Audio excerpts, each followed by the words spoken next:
135 years. 135 years is how long the Los Angeles Dodgers have been a part of the MLB. Some incredible history between then and now. Their first World Series title in 1955, led by Jackie Robinson, Pee Wee Reese, Sandy Koufax, and Duke Snider. Winning another title just 2 years after relocating to Los Angeles in 1959.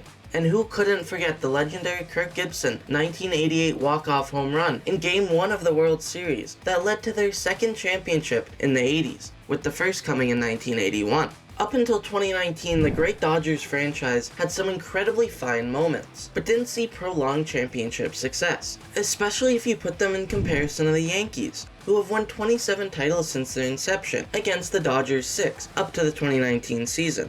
Many of those New York titles also came at the defeat of the Dodgers. Up to 2019, the Dodgers and Yankees faced off 12 times in the World Series, with the Yankees winning 9 of those 12 matchups. But the Dodgers' fortune is about to turn because it's 2020, and the general state of public health aside, we got baseball. A 60-game season. And what do you know? The Dodgers win the World Series after defeating the Tampa Bay Rays in 5 games in Texas. Yeah, that was a weird season. We're just not going to talk about it. But the fans greatly enjoyed the long-awaited championship, as it had been 32 years since their last ring. The players loved it too, but I think it was the Los Angeles Dodgers assistant general manager who loved it the most, Brandon Gomes. After losing in the NLCS to the Braves in 2021, the Dodgers' president of baseball operations, Andrew Friedman, decided that they should hire a general manager, as he had been in charge of roster construction since Farhan Zaidi left the team in 2018, and so they promoted Brandon Gomes to the coveted position. Now you might be wondering why I'm spending so long on this part of the story, but to understand why they've committed so hard to winning, we have to see where the franchise was coming from, and who was at the helm. His first few seasons of being the general manager weren't great by Dodger expectations. Both seasons ended in the NLDS, but something interesting happened in the second playoff exit in 2023. Lance Lynn started a playoff game for the Dodgers. Now, Lance Lynn has had a mighty fine career, sitting at exactly 30 career WAR and many top 6 Cy Young finishes. But that 2023 season was far from his finest work. He had an over 5 ERA in the regular season, and that playoff start was much worse. In a must-win Game 3 for the Dodgers, Lynn went out and put up 2 solid innings of work, and then gave up 4 solo home runs in the third. Those 4 runs stood up for the rest of the game, and the Dodgers were swept out of the first round by their divisional rival, the Arizona Diamondbacks. I mean, there's 2 different ways to look at this. You don't want a guy having the season Lance Lynn was having to go pitch in a do-or-die game. Listen, I'm ragging on the guy, but he's great. He even bounced back in 2024, look at that. Or, you have a pitiful offense who couldn't score when it matters. They scored 6 total runs in that whole series. Well, as a general manager, those aren't 2 ways to look at it. Those are 2 problems you need to fill. And that's what Gomes did. God damn did he spend. Putting almost $1 billion into free agency in the 2023 offseason. Into the early days of Christmas season, the Ohtani sweepstakes were coming to a halt. And despite a plane, a sushi restaurant, and breaking tweet from John Morrissey saying Shohei was en route to Toronto, the Dodgers signed Shohei Ohtani to an earth-shattering 10-year, $700 million deal. Then, as if Christmas morning wasn't good enough for the Dodgers, on the 27th of December, they signed Japanese superstar Yoshinobu Yamamoto to a 12-year, $325 million deal. Oh, and they traded for Cillian Murphy lookalike Tyler Glasnow. Now, usually you can't stop 2 massive holes on your team by acquiring 3 players, but I think in this case the Dodgers surely did. Just to be safe though, they also signed James Paxton and slugger Teoscar Hernandez. Paxton was eventually dumped to Boston, but Hernandez had an incredible season. This team was incredible, even if Shohei Ohtani couldn't pitch. This season had incredible moments for them. Ohtani's 50-50 moment, going absolutely crazy in the 50th homer game against Miami, shutting out the Padres in back-to-back games in the NLDS to come back from a 2-1 deficit to clinch the NLCS. But the piece de resistance was the World Series. Finally, they're back facing their cross-league rival, the Yankees. These 2 teams just love finding each other in the World Series. I mean, for context, they've only ever played 22 regular season games against one another, but have played 71 games against each other in the World Series.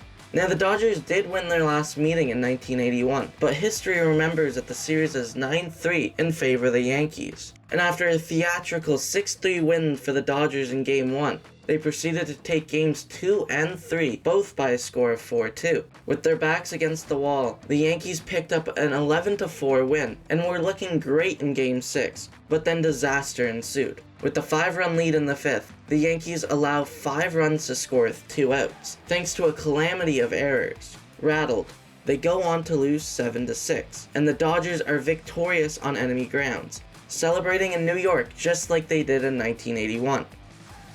That's it, right? This team is incredible. Brandon Gomes has helped build a dynasty in LA that will produce multiple championships before it's done. Then, we skip to December 9th of 2024, when another Japanese superstar pitcher gets posted to free agency, and the favorites to sign him are, come on, you've got to be joking. Joke's on him though, because there's no way that the team can afford it. Yeah, never mind. Sasaki, like Ohtani, was posted before age 25, which means wherever he signs, it'll be for practically league minimum for 3 years before arbitration. So yeah, the Dodgers got him. Not before toying with Jays fans first. Yeah, as a Jays fan, that one hurt. I swear to God, if one more player does... Anyway, back to the Dodgers. You thought they were done? Nope, they also went out and got 2-time Cy Young Award winner Blake Snell. Remember when I said that having Lance Lynn start a playoff game did something to Brandon Gomes' head? Yeah, I wasn't kidding. This Dodger rotation now has 5 pitchers that could genuinely be an ace on 20 plus other MLB teams. Oh, and the 6th guy is goddamn Clayton Kershaw. Even if 2 of their arms got hurt in the playoffs, they could switch to a 4-man rotation and be fine. And offensively, I know I haven't talked about it too much in this video, but they've got Mookie Betts, Freddie Freeman, Shohei Ohtani, Will Smith, Teoscar Hernandez.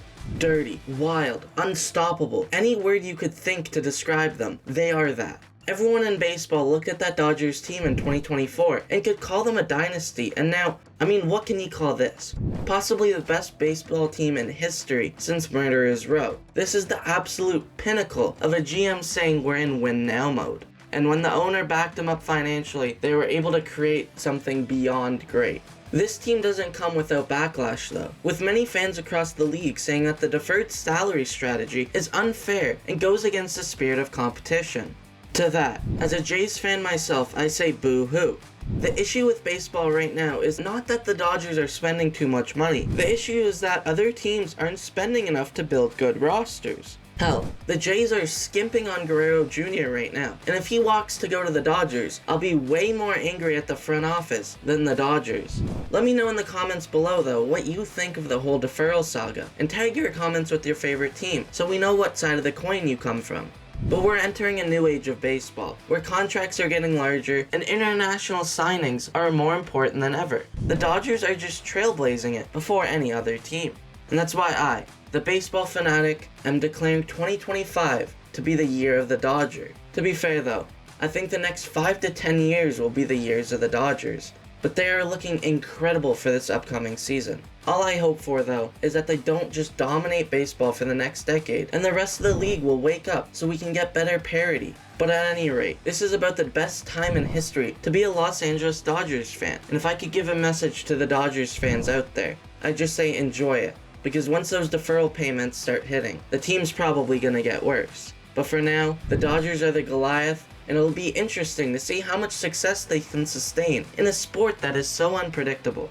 That's all for today though, so thank you so much for watching. Like and subscribe if you enjoyed, and comment below your thoughts on the Dodgers. I'll see you all later.